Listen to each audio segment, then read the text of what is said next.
Bom dia, povo de Deus, muito bom dia, sejam bem-vindos à nossa live devocional. Glória a Deus. Estamos começando mais um momento de busca, mais um momento de aprofundamento da palavra. Pela manhã, buscando o alimento da nossa vida, um alimento para a nossa alma, um alimento para os nossos corações. Seja muito bem-vindo, Deus. Estamos começando nossa live devocional. Muito bom dia, meus irmãos, minhas irmãs. Sejam muito bem-vindas, muito bem-vindos. Estamos agora ao vivo, conectando nossa família de fé aqui em Saragoça e também mais tarde os nossos irmãos em Guarulhos, família Cenáculo. Sejam muito bem-vindos.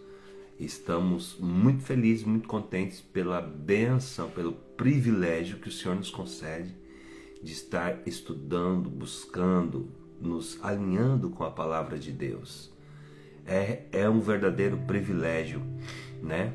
Nós estamos construindo uma igreja embasada na palavra, uma igreja que é inspirada na palavra, formando obreiros, né? Homens e mulheres que são famintas, hambrientos pela palavra, amém? Glória a Deus, Pai do Senhor, muito bom dia. Bom dia, nossa irmã Du, Deus te abençoe. Irmã Camila, Pai do Senhor, bom dia. Irmã Mari Brito e pastora Fabi, os irmãos estão se conectando enquanto eles vão chegando. Estamos aqui esperando, né, os irmãos entrarem, e glória a Deus pela sua vida. Envia o link aí nos grupos, convida o povo, acorda o povo, né?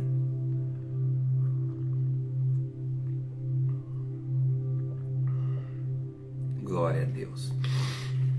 Hoje é lunes, terça-feira, temos aqui esse encontro e temos nos aprofundado na carta aos Gálatas, fazendo uma imersão de 21 dias em Gálatas, e eu acho que a gente podia até estender um pouco mais, porque ainda tem muita coisa para a gente ver, está muito precioso. E nós temos, né, os irmãos que ainda não conhecem e que queiram, nós temos aqui o nosso livro devocional, Protocolo Gálatas. É uma imersão, são 300 páginas de estudo bíblico, né? Então os irmãos que querem receber mais, que querem estudar mais, é um livro que foi feito, pensado, não só para te entregar um conteúdo pronto também, né? Senão também que tem estudos bíblicos, um guia de estudo para você fazer suas anotações, tem muitos ilustração. É um livro bem completo, então os irmãos podem adquirir o seu livro. Me chama aí nos comentários, no inbox, né? Você vai ter ajuda, um guia, você vai ter um conteúdo a mais, né? Além da live aqui, a gente não consegue tocar todos os assuntos na live, a gente não consegue, né? Aqui nesse tempo é um pouco limitado para a gente tocar, mas também é um livro que serve para você fazer um estudo bíblico em grupo. Então, no final de cada semana, você tem um guia aqui de estudo para você estudar em grupo. Então você pode montar um grupo de pessoas para estar estudando, pode fazer um grupo de estudo bíblico na sua casa, né? Sentar sua família na mesa, ler juntos todos os dias e depois aqui no final da semana fazer a revisão, amém? Glória a Deus. Então tá aqui o material que nós preparamos com muito carinho, com muito amor, para servir a igreja, para servir aos irmãos que querem crescer na palavra, que querem se aprofundar na palavra. E é isso. Glória a Deus. Seja abençoada você, e eu quero declarar a bênção do dia sobre a sua vida. Eu, em nome de Jesus, declaro que o favor do Senhor, que enriquece e não acrescenta dores, te alcança neste dia. Que o Senhor abra o seu bom tesouro, os céus, para derramar bênçãos sem medida sobre a sua vida. Em nome de Jesus, que você receba no seu espírito hoje uma força tamanha, uma força que te levanta da cova, uma força que te levanta da tristeza, uma força que te levanta de todas as amarras que te prende, e você hoje dá passos firmes em direção ao alvo, em direção ao propósito, em direção ao seu chamado. Quero declarar sobre o seu dia que mal nenhum vai prender a sua história, nem a história da sua família. Decreto hoje sobre a sua vida um poder do Espírito, que ele se move em você, que o Espírito Santo se movimenta, assim como o Espírito se movia sobre a face das águas, né? Que o Espírito Santo começa a movimentar áreas da sua vida que pareçam que talvez estejam paradas, talvez estejam retidas. Eu quero declarar um movimento do céu na sua vida, a movimentação do Espírito de Deus sobre a sua vida, te impulsionando a sua história, impulsionando você a viver coisas grandiosas. Aleluia! Diga para você mesmo: eu recebo nesta manhã o impulso do céu. Eu estou sendo impulsionado por Deus, que Deus vai movimentar a minha história, a minha vida hoje, em nome de Jesus. Amém? Bom dia a todos. Bom dia, irmã Vera da Silva. Muito bom dia, irmã Dai dos Reis. Bom dia, irmão Pablo Leonardo.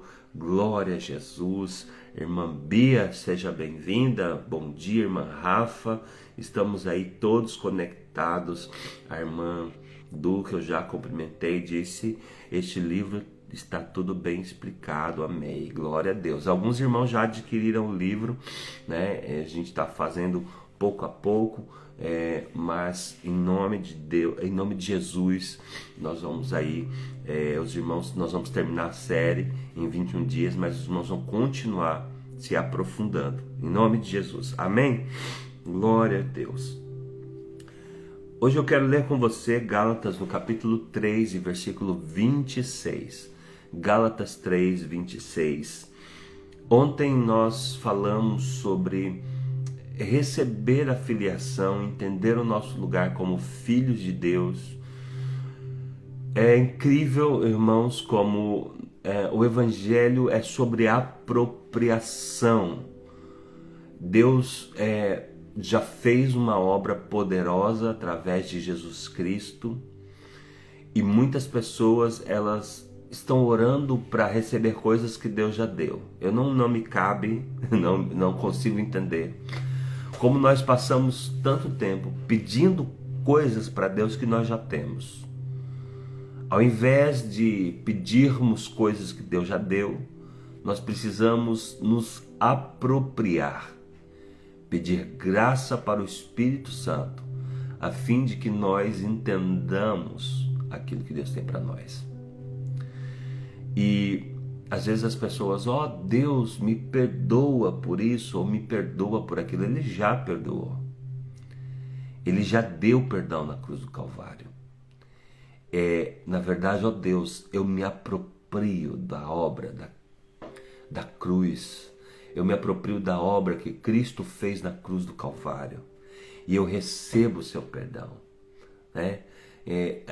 A mesma realidade era empregada no fato de que somos escolhidos como somos filhos de Deus. E nós todos os dias precisamos nos apropriar da nossa identidade em Cristo, de uma nova criatura, de sermos filhos de Deus verdadeiramente. O Senhor diz que Ele nos resgatou das trevas, do império das trevas. Ele nos tirou de lá, e o preço para nos tirar das trevas foi o sangue. Aleluia! O preço que foi pago para você sair das trevas foi o sangue de Jesus. E ele já pagou. Agora é necessário você querer sair das trevas. Agora é necessário você decidir viver na luz. Escreva aí nos comentários. Deixa eu ver quem está aí acordado. É necessário decidir viver na luz. É necessário que você decida não viver em trevas e enganos. E isso, irmãos, é um desafio, porque muitas vezes encontro pessoas que estão há muito tempo no Evangelho, pessoas que se dizem líderes, pessoas que têm toda uma fachada, né, de líder, de profeta, disso e daquilo outro, mas vivem em trevas. Sim, vive na mentira, no engano.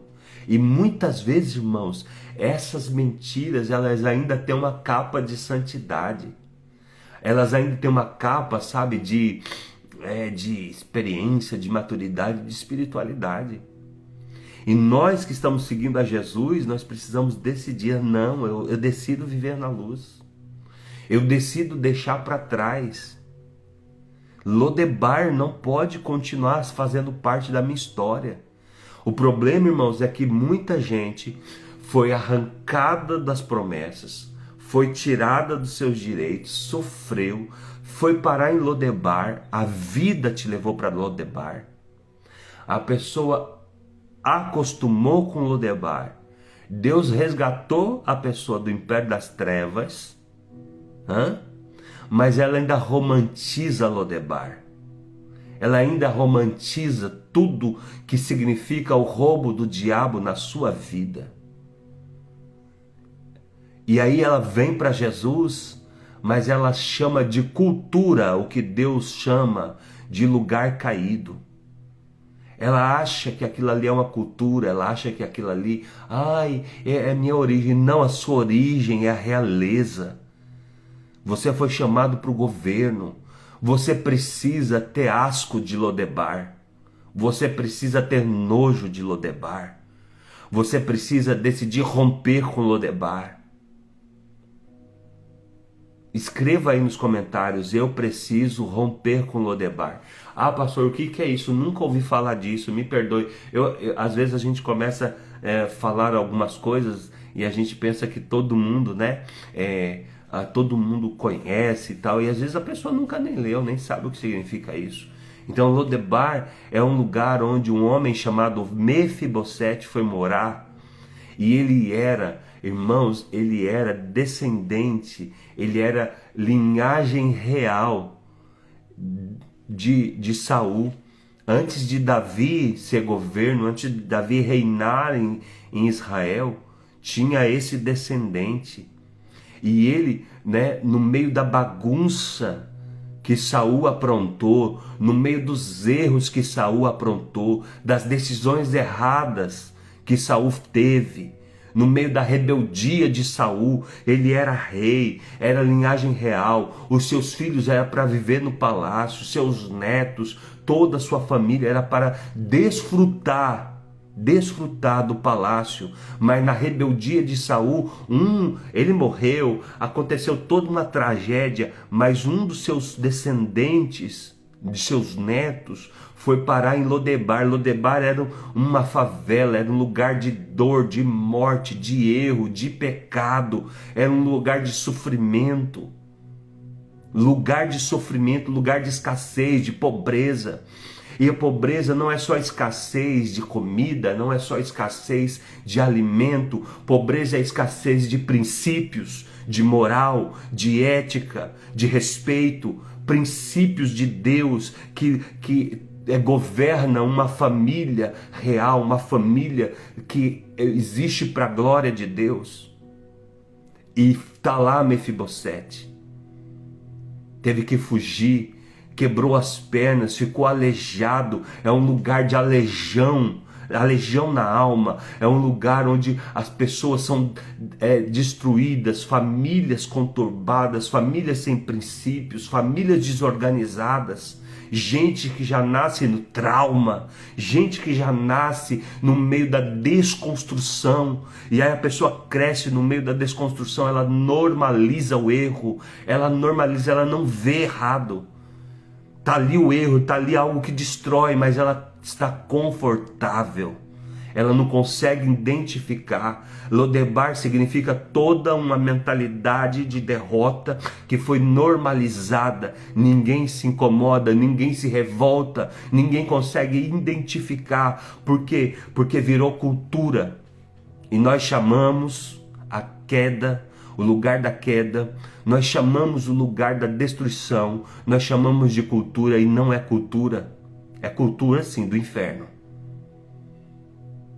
Mas tem gente, irmãos, que Deus tira de Lodebar, mas ele não consegue sair, porque a mentalidade foi formatada, a mentalidade foi corrompida, e ele ainda flerta com Lodebar, ele ainda permite que Lodebar venha para o palácio. Ele já saiu de Lodebar, Deus já colocou ele no palácio, mas ele ainda vive como alguém que tem a mesma mentalidade, continua gostando das músicas de Lodebar, da cultura de Lodebar, da falta de moral de Lodebar, da destruição de Lodebar. Quando é que você vai se revoltar? Quando é que você vai se posicionar? Falar, não, você precisa, meu irmão, você precisa, minha irmã, se incomodar. Fala, peraí, Deus me trouxe para o reino do Filho de seu amor. Deus me tirou do império das trevas, me fez sacerdócio real, nação santa, povo adquirido. Deus me fez uma nova linhagem de reis e sacerdotes, e eu estou vivendo como uma pessoa que tem a mentalidade de Lodebar. Você precisa romper com Lodebar. Você precisa decidir romper e ter nojo. Não quero as vestes. Eu estou na mesa do rei, mas minha veste é de Lodebar. Eu estou na mesa do rei, mas as minhas palavras veio de lá. Eu tenho que me revoltar, eu tenho que revolucionar. Eu não posso aceitar essa cultura. Eu não posso continuar vivendo. Alguém está entendendo essa palavra, irmãos? Se manifeste em nome de Jesus aí. Dá um glória, um aleluia. Fala, olha, pastor, Deus está me confrontando.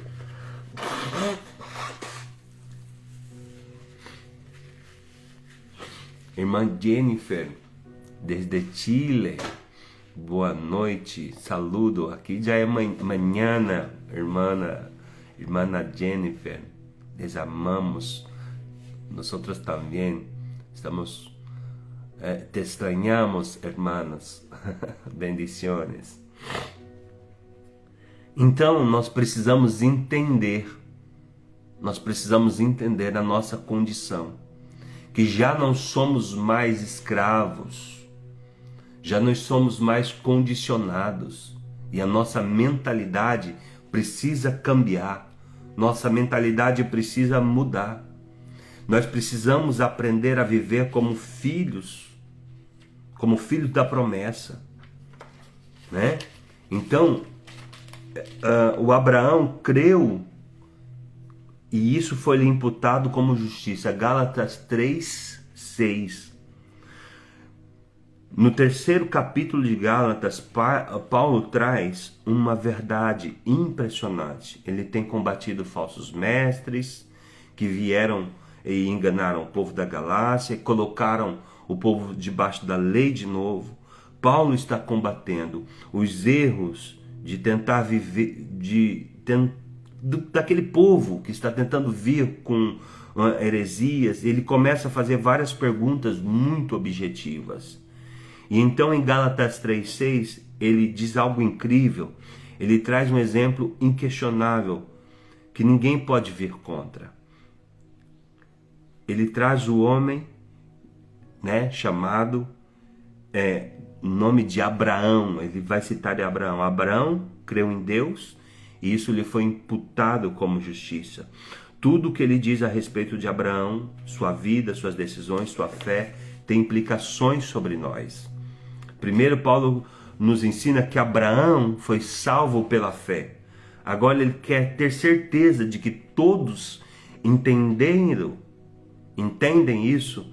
Abraão veio há muito tempo atrás, no livro de Gênesis. Tecnicamente ele foi salvo pela fé somente em Cristo. Então Abraão lá em Gênesis já foi salvo pela fé em Cristo. E assim também creu Abraão em Deus. E isso lhe foi imputado como justiça.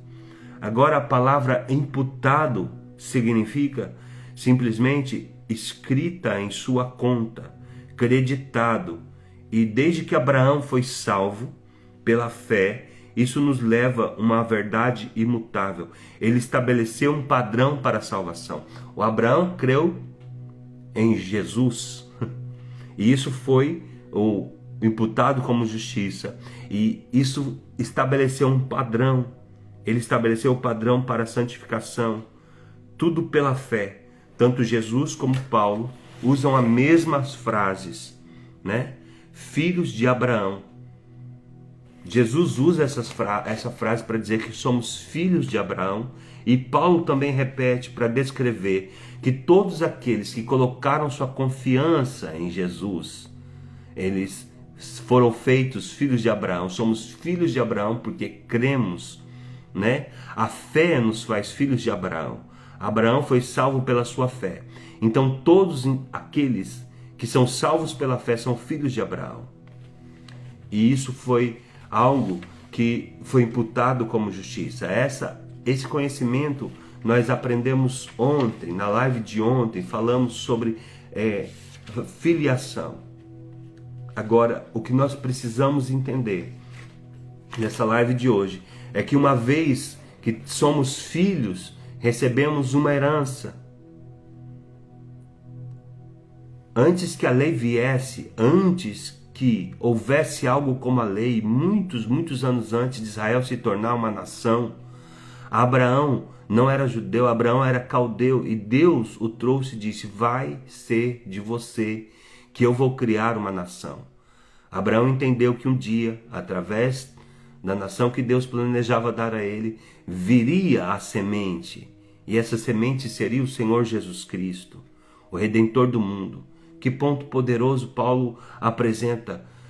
Como argumentar isso? Como agora, depois de 430 anos aproximadamente, eles queriam colocar pessoas sob um pacto temporário, quando Deus já havia dado muito antes o padrão de salvação de Abraão. Então Abraão, ele creu a respeito de Cristo. E agora o Paulo vai nos ensinar através da carta aos Gálatas, no capítulo 4, Gálatas 4:31. Portanto, irmãos, não somos filhos da escrava, mas da livre. Não somos filhos da escrava, mas da livre. O que significa isso, pastor? Há momentos que na caminhada com Deus, não basta perguntar apenas o que eu estou fazendo. É preciso perguntar a partir de onde eu estou vivendo. De onde eu estou vivendo? Porque duas pessoas podem fazer exatamente a mesma coisa e ainda assim viverem de lugares completamente diferentes. Duas pessoas podem orar, duas pessoas podem servir, duas pessoas podem jejuar, duas pessoas podem estar na igreja, mas um pode estar vivendo como filho da promessa e outro ainda vivendo como escravo. Um ainda está em Lodebar. Essa diferença não está no que se vê por fora, está no que te governa por dentro. Exatamente isso que Paulo revela quando usa a história de Abraão, de Sara e de Agar. De um lado, Agar, ela é escrava. Do outro, Sara, a esposa livre. De um lado nós temos Ismael, o que nasce do esforço humano, e do outro lado, Isaque, o que nasce da promessa. E aqui tem um ponto central. Tudo que nasce do esforço precisa ser sustentado pelo esforço. Mas tudo que nasce da promessa é sustentado por Deus. Agar entra na história quando Abraão e Sara tentam ajudar Deus. Deus havia prometido, sim, Deus havia prometido. Mas o tempo passou, a espera apertou, a ansiedade aumentou. E então eles decidiram produzir na força aquilo que só poderia nascer na graça. E essa história continua a ser repetida vez após vez. Esse erro continua sendo uma das tentações mais comuns da vida espiritual. Tentar produzir no braço aquilo que Deus prometeu gerar. Isso aparece de muitas formas. Quando você começa, eu preciso dar conta disso e daquilo outro. Eu preciso manter tudo funcionando. Eu preciso provar que eu estou bem. Eu preciso sustentar minha vida espiritual. Eu preciso de gerar resultados. Eu. Isso é a lógica da carne. Mas aqui tem um problema. O que você tentar sozinho sempre vai te cansar. Porque está sendo gerado a partir do lugar errado. Sara representa outro caminho. Isaac não nasceu porque Abraão conseguiu. Isaac nasceu porque Deus prometeu e Deus cumpriu. Isso estabelece um princípio espiritual fundamental. O que Deus gera, Deus sustenta. Escreva aí nos comentários. O que Deus gera, Deus sustenta.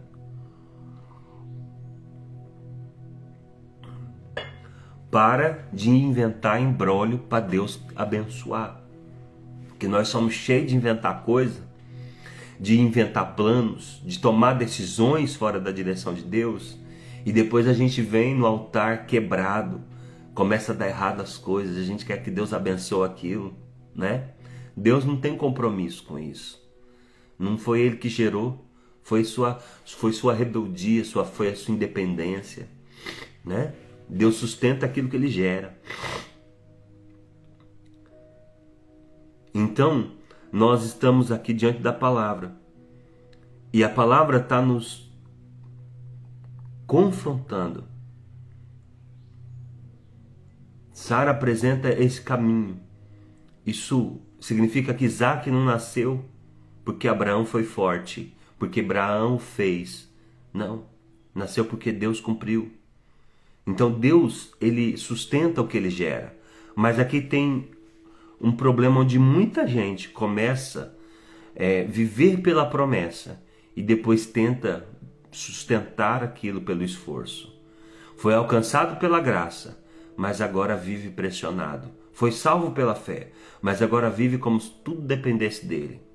Recebeu identidade, mas continua tentando provar o valor. Isso gera uma vida espiritual pesada, instável, cansada. Porque viver pela carne exige manutenção constante, mas viver pela promessa exige dependência constante. E aqui entra um ponto que precisa ficar muito claro. Viver pela promessa não é passividade, é dependência ativa. Não é cruzar os braços e tentar que Deus faça no nosso lugar. Não é deixar de agir, não é parar de fazer, como se tudo dependesse do Senhor. Isso muda completamente a prática da vida cristã. Porque agora, quando você enfrenta situações reais, quando você falha, você não compensa com religiosidade, você volta para a graça. Quando a ansiedade vem, você não tenta controlar tudo, você entrega, você não controla. Quando a comparação aparece, você não entra em competição, você volta para a identidade. Quando sente que precisa provar algo, você escolhe descansar no que já foi estabelecido por Deus. Isso é viver pela promessa. Isso é sair do modo Agar. Saia do modo Agar. Saia do modo escravo. Para de tentar sustentar, para de tentar fazer do seu jeito. Para de tentar gerenciar, porque no fundo, viver no modo Agar é porque nós queremos fazer do nosso jeito. Nós queremos não prestar contas. Nós queremos continuar flertando com Lodebar. Então eu faço do meu jeito. Mas aqui está algo ainda mais profundo que nós precisamos aprender. Viver pela promessa muda quem governa você.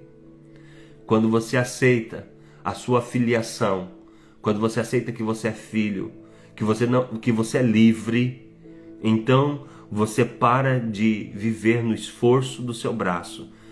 E o que governa você antes era pressão, expectativa, medo de falhar, necessidade de validação. Mas quando você vive pela promessa, o governo muda. Quem governa muda, não é mais a pressão, não é mais a necessidade. Agora o fruto do Espírito começa a aparecer. Não como esforço, mas como evidência. Porque uma pessoa que vive pela promessa, ela começa a responder com paz. Onde antes reagia com ansiedade, com nervosismo, com... sabe, isso aí é tudo de Lodebar. Você precisa abandonar as reações de Lodebar. As reações da vida escrava.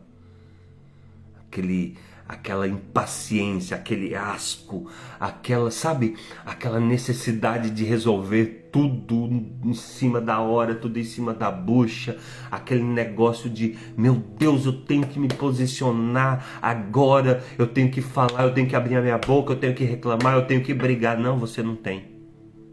Você não tem. Para de loucura. Você precisa de sabedoria. Quanto tempo vai demorar para você aprender a ser sóbrio, sóbria, temperado, ter o fruto do Espírito, ter firmeza?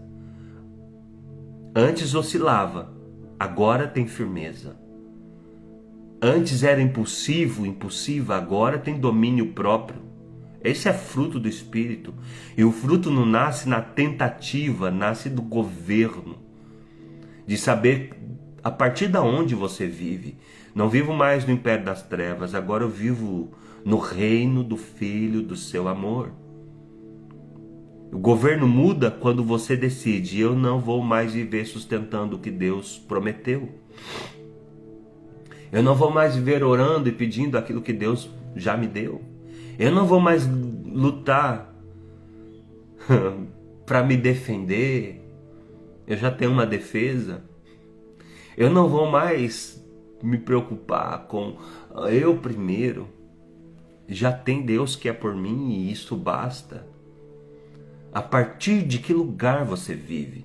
Quando eu vejo uma pessoa, sabe, aquela pessoa ruim, ranzinza, que está ali lutando pelo seu pirão primeiro, pela sua farinha, pelo seu alimento, primeiro eu, as minhas coisas, sabe? Criança que briga por coisa. Criança que diz, isso é meu, é meu, mio, isso é mio. Não. Filhos maduros não estão brigando por coisas, eles querem o reino, eles querem o governo, eles sabem que são dele, sabe? E talvez hoje o Espírito Santo está te chamando exatamente para isso, parar de viver pressionado, parar de viver se defendendo, parar de, eu sou um órfão, eu tenho que fazer tudo sozinho. Tem gente que Deus está abençoando a vida, e Ele está falando, porque eu sofri, porque eu que luto, porque eu que batalho, porque eu que eu faço. Não, filho, é Deus, é o Senhor. Porque há muitos cristãos fiéis, mas estão cansados. São constantes, mas são pesados. São comprometidos, mas sem descanso. E isso não é falta de amor por Deus. É excesso de esforço no lugar errado. É viver como filho da promessa, mas com a mentalidade de escravo. Mas hoje Paulo está dizendo, você não é filho da escravidão. Você não está mais em Lodebar. Você é o filho da liberdade. Você é livre. Isso não é o conceito. Isso é a sua identidade em Cristo. Você é uma nova criatura. Você é uma nova criação. O filho da promessa ainda luta, mas não luta para ser aceito. Ele ainda cresce, mas ele não cresce para provar valor. Ele ainda obedece, mas não obedece por medo. Ele vive a partir de um lugar diferente. Ele vive tentando, ele não está tentando entrar na casa. Ele vive a partir da casa, ele está dentro da casa. Isso muda tudo. Qual postura você tem vivido? Como isso reflete na sua oração, no seu relacionamento com Deus? com as pessoas? De que forma você tem vivido? Faça uma reflexão nessa manhã. Você tem vivido como filho? Você tem manifestado na sua vida o comportamento de um filho? Ou você tem vivido como escravo, como órfão? Você tem vivido talvez, como um filho da orfandade, como nós falamos ontem. Vocês são filhos de Deus. Precisa viver como filho. Buscar romper com a escravidão. Rompa hoje com a escravidão. Você precisa romper. E ao passo que você rompe, você também entende o seu irmão, você entende o outro. Porque, como eu falei ontem, o fruto ele nunca para em você, ele vai desembocar, ele vai cair no nós. Porque os frutos do Espírito é para servir o outro. Ao passo que Paulo vai dizer, todos vocês são filhos de Deus, mediante a fé em Jesus Cristo. Escreva aí nos comentários, deixa eu ver quem ainda está por aí. Escreva todos vocês, todos que receberam Jesus. Todos que receberam Jesus como seu único e suficiente Salvador, esses são filhos de Deus, mediante a fé em Jesus Cristo. Então, uma vez que entramos em acordo com Deus, uma vez que recebemos Jesus, nós entramos na família de Deus. E se entramos na família de Deus, precisamos entender uma verdade profundamente espiritual. Deus não faz acepção de pessoa. Pedro compreendeu isso quando declarou: agora percebo verdadeiramente que Deus não trata pessoas com parcialidade. Está em Atos 10:34. Isso acontece quando Pedro é chamado lá na casa do centurião, E aí, antes ele tem uma visão, ele vê aquele lençol com todos os animais. Deus fala para ele, mata e come. Aí ele disse, não, eu nunca comi coisa impura. E Deus falou assim, não fale que é impuro aquilo que eu santifiquei. Em seguida Deus fala com o centurião manda chamar ele. Ele entra na casa do centurião, tá, o que vocês querem comigo? E aí o centurião fala, não, eu tive um sonho, tive uma visão, e nós nos reunimos aqui para ouvir as palavras, o que você sabe. E ele começa a explicar, enquanto ele está explicando, o Espírito Santo desce lá e batiza com o Espírito Santo todas aquelas pessoas, e elas recebem o mesmo poder. E Pedro, uau, eu não contava com isso, eu estava aqui com o meu julgamento, estava aqui com o meu preconceito, estava aqui achando que só eu era filho de Deus, e agora eles recebem o mesmo Espírito. Então eu reconheço por verdade que Deus não faz acepção de pessoa. Isso é extremamente confrontador, porque a carne cria divisão, mas o Espírito forma um corpo. O coração humano naturalmente separa, rotula, compara, cria categorias, estabelece barreiras. Fazemos distinção pela aparência, pela cultura, pela condição social, pela nacionalidade, pela personalidade, pela forma de pensar e até mesmo pela maneira de viver a fé. Mas o Evangelho veio destruir os muros que o orgulho construiu. E quando Cristo nos chama para fazer parte da sua família, Ele também começa a formar em nós um novo coração. Um coração parecido com o dele. E Jesus constantemente demonstrava isso. Ele sentava-se à mesa com os pobres, com os pecadores, com os publicanos, com os rejeitados, com os marginalizados pela sociedade religiosa. Jesus tocava as pessoas que ninguém queria tocar, conversava com as pessoas que a religião queria evitar, aproximava-se de quem era considerado indigno. Mas veja bem, Jesus nunca parou na indignidade deles. Jesus parava para os indignos, mas nunca comungava com a indignidade deles. Jesus sentava na mesa com os pecadores, mas nunca se prendeu no pecado deles. E muita gente usa isso para dizer, mas Jesus, ele era do povo. E aí, isso é uma desculpa muitas vezes para te manter preso em Lodebar. E Jesus, ele nunca continuou, ele nunca foi conivente. Imagina, tá aqui o preso, o escravo, eu vou sentar aqui com ele e eu vou me divertir com ele, mas eu não vou libertar ele da escravidão. Não tem coerência. Não tem coerência. Você que foi feito sacerdócio real, nação santa, povo adquirido, você que é da linhagem real, não tem coerência você continuar concordando que as pessoas sejam arrastadas para o inferno com a cultura caída e você achar, não, isso é só cultura, tá tudo bem. Nós falamos outro dia que o Pedro, ele vai dizer assim, se alguém chegar até você necessitado e você disser para ele, olha, Jesus te ama, vai em paz, e você não der alimento, não adianta de nada, não tem valor nenhum. A mesma coisa se uma pessoa chegar até você e com a vida toda errada, vivendo nas garras de Satanás, nas prisões do inferno, com uma cultura caída, uma vida caída, e você, tá tudo bem, também não adiantou nada. O seu amor não confrontou. O amor confronta. O amor confronta. Então o encontro com a mulher de Samaritana revela isso de forma muito clara. Aquela mulher imediatamente estranhou a aproximação de Jesus, porque existia um muro histórico de preconceito entre judeus e samaritanos. Aquela mulher samaritana no poço estava tirando água. E aí Jesus se aproxima e ela diz, o senhor é judeu e eu sou samaritana, então como é que o senhor me pede água? E Jesus rompeu aquela barreira e disse, mulher, se você conhecesse o dom de Deus, você me pediria água. Ele venceu o preconceito com amor. Ele venceu a intolerância religiosa com a graça.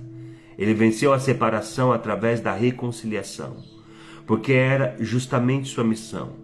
Em Efésios 2,14 está escrito, pois ele é a nossa paz. De ambos os povos fez um só, derrubando o muro da separação, em seu próprio corpo desfez a inimizade. Que versículo poderoso! Jesus não morreu apenas para nos reconciliar com Deus, ele também veio nos reconciliar com pessoas. Deus é o Deus de reconciliação. Olha que lindo, derrubando o muro de separação, em seu próprio corpo desfez toda a inimizade. Eu quero profetizar sobre a sua vida essa manhã, que toda barreira de inimizade, de separação, seja dissipada por causa da obra de Jesus em sua vida. O Evangelho não destrói apenas o pecado vertical entre o homem e Deus. Ele também confronta os muros horizontais que existem. Gente, a irmã Du disse que está caída a live. Me diz aí, gente, como que tá? Tá chegando para vocês? Caiu a live? Como é que tá? Por gentileza. Estamos quase terminando. Ontem também, né? Ontem também caiu no final. Preciso revisar essa internet aqui de casa. Às vezes corta, já voltou. Oh meu Deus, vamos resolver isso em nome de Jesus. Vamos dar uma atenção para isso. Amém. Vamos seguir então. Então, o Evangelho não destrói o pecado, somente o pecado vertical, né, entre Deus e o homem. Ele também confronta os muros que existem entre os seres humanos. Talvez um dos sinais mais evidentes de que a carne ainda governa áreas do seu coração seja justamente a incapacidade de você amar e de conviver com pessoas diferentes de você. Talvez a sua escravidão pode ser detectada na sua não capacidade em sentar à mesa com o diferente. Porque é fácil amar quem pensa igual, difícil é amar quem nos confronta. É fácil caminhar com quem... Já desliguei o Wi-Fi. É fácil caminhar com quem se parece conosco. Difícil é acolher quem vem de outra realidade. É fácil amar quem reforça nossas preferências. Difícil é celebrar diferenças sem transformar a diversidade em ameaça. Mas o reino de Deus não é constituído pela uniformidade. A igreja não é um lugar onde todos precisamos nos tornar iguais. A igreja é um corpo. A beleza de um corpo está justamente na diversidade das partes. Paulo fala isso de maneira extraordinária quando pergunta: são todos apóstolos? São todos profetas? São todos mestres? A resposta é óbvia: não. Nem todos possuem a mesma função, nem todos carregam o mesmo chamado, nem todos possuem a mesma personalidade, nem todos têm a mesma história, nem todos expressam a fé da mesma maneira. E isso não é um problema. Isso é a parte da beleza da multiforme sabedoria de Deus. O Espírito Santo não produz cópias, ele forma um corpo. O problema é quando a carne transforma a diferença em divisão. Infelizmente estamos vivendo um tempo marcado por extremismo, polarizações e separações constantes. Temos nos dividido por tudo: cor da pele, condição e nacionalidade, visão política, tradição, cultura, pela forma da adoração, a teologia, o estilo da adoração, pela linguagem, personalidade, tudo nos divide. Até dentro da igreja nós percebemos o espírito de divisão tentando fragmentar o corpo de Cristo. Pentecostais contra tradicionais, arminianos contra os calvinistas, igrejas históricas contra igrejas contemporâneas, ministérios competindo entre si, pessoas se julgando espiritualmente superiores umas às outras. Mas isso não revela o coração de Cristo, porque o orgulho espiritual sempre transforma a diversidade em ameaça. A carne gosta de criar grupos exclusivos, gosta da sensação de superioridade. Como? Caiu? Caiu de novo, irmãos? Oh, meu Deus.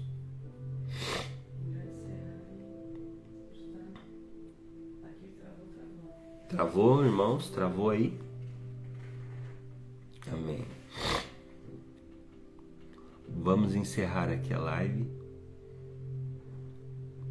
Tá difícil hoje, né? Amém? Quizás mais tarde à noite eu faço uma live completa. Já estávamos quase terminando, falta pouco. Voltou, eu acho que é a internet da Fabi, né? Que é a mesma internet, então dela também está falhando. Vamos lá. Vamos tentar terminar aqui essa lição de hoje. Falta pouco. Para mim está bem, a Dai diz que está bem. Então vamos lá. Então a carne ela gosta de criar grupos exclusivos, gosta da sensação de superioridade.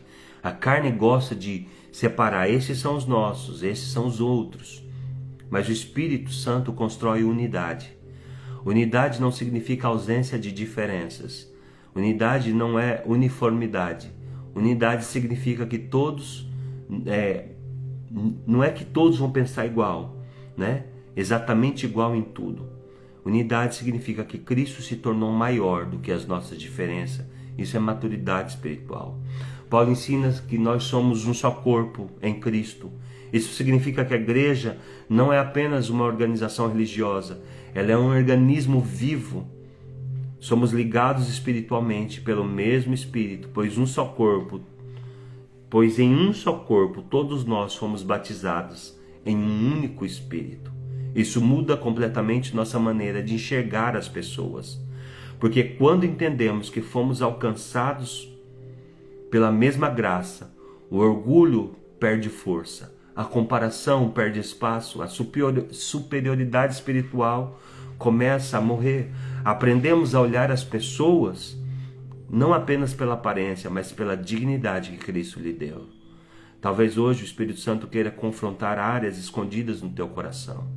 Talvez existam preconceitos silenciosos dentro de nós, preconceitos emocionais, sociais, espirituais, culturais, intelectuais, e até mesmo ministerial. Talvez sejamos rápidos demais para acolher quem parece conosco e lentos demais para amar quem é diferente. Mas Jesus não nos chamou para construir clubes religiosos. Ele nos chamou para formar uma família.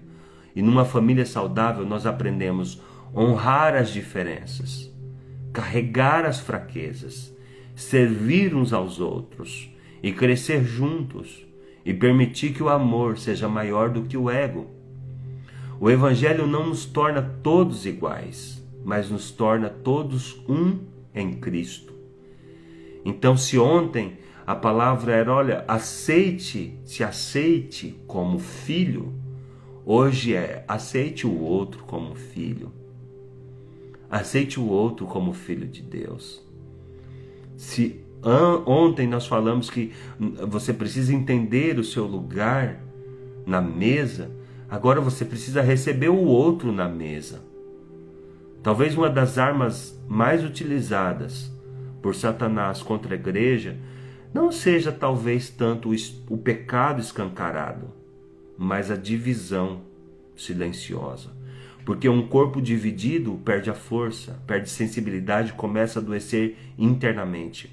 O inimigo sabe que se conseguir transformar diferença em competição, opinião em hostilidade, dons em vaidades e relacionamentos em disputa, ele enfraquece a manifestação do reino no meio da igreja. Por isso vemos tantas divisões, ofensas, rivalidades, comparações e guerras de ego até dentro de ambientes espirituais. A carne sempre tenta separar aquilo que o Espírito deseja unir. Mas Paulo declara em Efésios, no capítulo 4, que há um só corpo e um só Espírito. Há um só Senhor em tudo, mas porque Cristo se tornou maior do que nossa diferença. E quando o ego é maior que o amor, o corpo sofre. Mas quando Cristo é maior que o ego, o corpo amadurece. Então você é livre. Então, se você é livre, seja livre para romper com orgulho, para morrer e morrer para si mesmo e permitir que o amor seja maior que as diferenças. Sabe, irmãos, aceitar o outro para viver em comunhão, ter misericórdia do outro. Você precisa de ser mais misericordioso, porque você foi alcançado pela misericórdia e pela graça de Deus. E misericórdia é colocar o coração na miséria do outro. Misericórdia é olhar para o outro e falar: eu não conheço a história dele.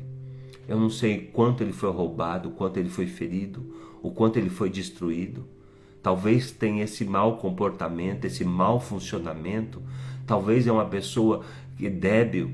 Talvez é uma pessoa toda desconjuntada, porque a vida lhe roubou, a história dela é uma história difícil. Talvez foi ferida e Deus está restaurando a vida dessa pessoa como está restaurando a sua.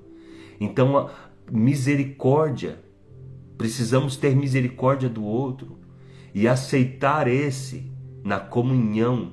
Comunhão é cruz.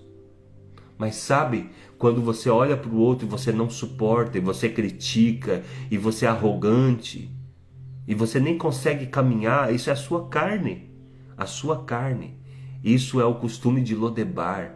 E você precisa deixar isso para trás. Você precisa deixar essa arrogância, porque a carne vai te pregar uma peça. A carne, ela é tramposa. A carne vai fazer trampa com você. Ela quer isolar você, dizer que você é mais perfeito, que você é melhor, que todo mundo fale. Então é melhor você ficar aqui quietinho nesse canto, para você não ser ferido pelos outros. Para você não se misturar. Então ela te isola. E quando você se isola, você se enfraquece. E você se torna presa fácil do diabo. E aí você vai ser destruído pelo seu orgulho, pela sua arrogância. Porque quando você entende a sua fraqueza e você sabe, olha, eu vou suportar o outro é fraco, mas eu também sou. O outro falha, mas eu também falho. Então eu posso caminhar junto, ele tem que me suportar e eu suporto ele, está tudo bem e a gente vai continuar em fé, caminhando. O maior desafio é caminhar juntos. E muitas vezes você olha para o outro e a pessoa que você deveria amar, a pessoa que você deveria ter misericórdia, você está julgando, pesando. A pessoa que Jesus derramou o sangue pela alma dele, e Jesus está trabalhando no resgate dessa pessoa. Jesus está trabalhando para atrair com cordas de amor, e você querendo empurrar a pessoa para fora. Com a sua pele de cordeiro agindo como um lobo.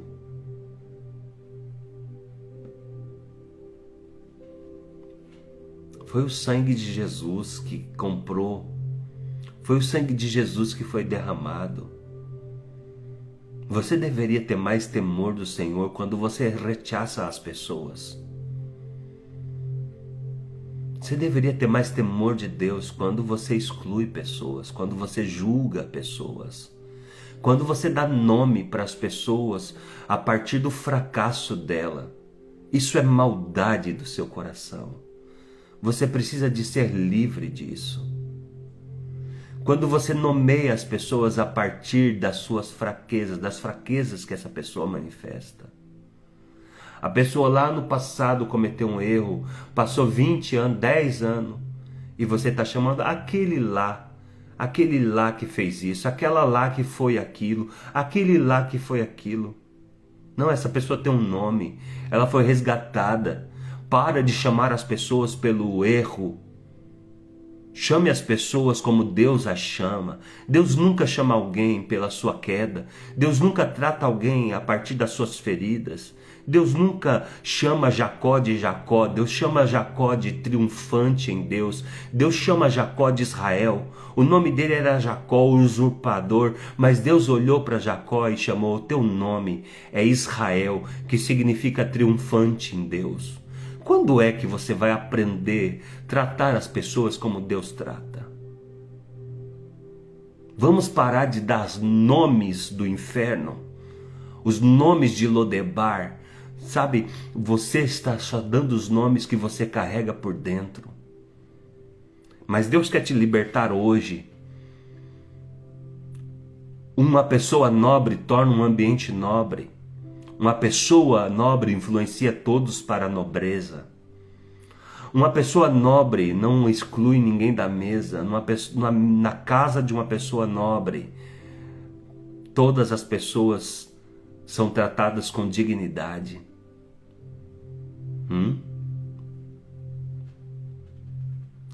Hoje a palavra é sobre aceite o outro. Tenha misericórdia do outro. Trate o outro. Porque nobreza é sobre quem você é. E a forma como você trata revela quem você é. Uma pessoa nobre não trata com distinção. Uma pessoa nobre trata todos iguais. Já viu o pobre que enriquece, fica esnobe e trata todo mundo no chinelo? Agora já viu uma pessoa de raiz nobre? Realmente nobre? Ele trata com muita nobreza o pobre, o rico. E é isso que Deus quer transformar na sua vida. Estamos hoje aqui diante dessa palavra tão séria. E meu horário já se esgotou. 7h30 da manhã, estamos em 1 hora de live. Então hoje ore e peça ao Espírito Santo que revele qualquer foco de preconceito, de divisão, de dureza, de orgulho espiritual dentro do seu coração. Peça a Ele que cure a sua maneira de enxergar as pessoas. Peça a Ele que forme em você o coração de Cristo. Porque quem foi realmente alcançado pela graça aprende a olhar para o outro com misericórdia e amor. Amém? Vamos orar. Pai Santo e Poderoso, nós te agradecemos por essa palavra tão abençoada que recebemos hoje. Nós somos tocados de tantas formas, fomos alinhados de tantas formas. Muito obrigado. Obrigado por nos limpar Obrigado por nos libertar, liberar o nosso coração. Obrigado, Espírito Santo. Muito obrigado. Que o teu povo siga sendo livre, limpo, liberto a cada dia. Livre das amarras, livre do preconceito, livre do ódio, da separação, da divisão. Em nome de Jesus, eu oro e te louvo e te agradeço, e que essa palavra venha transformar a vida de todos os nossos irmãos. Em nome de Jesus, eu declaro as suas bênçãos sobre teus filhos nesse dia. Declaro o seu favor, declaro eles abençoados, protegidos, prósperos e cada vez mais cheios da tua graça. Amém e amém. Deus te abençoe. Obrigado pela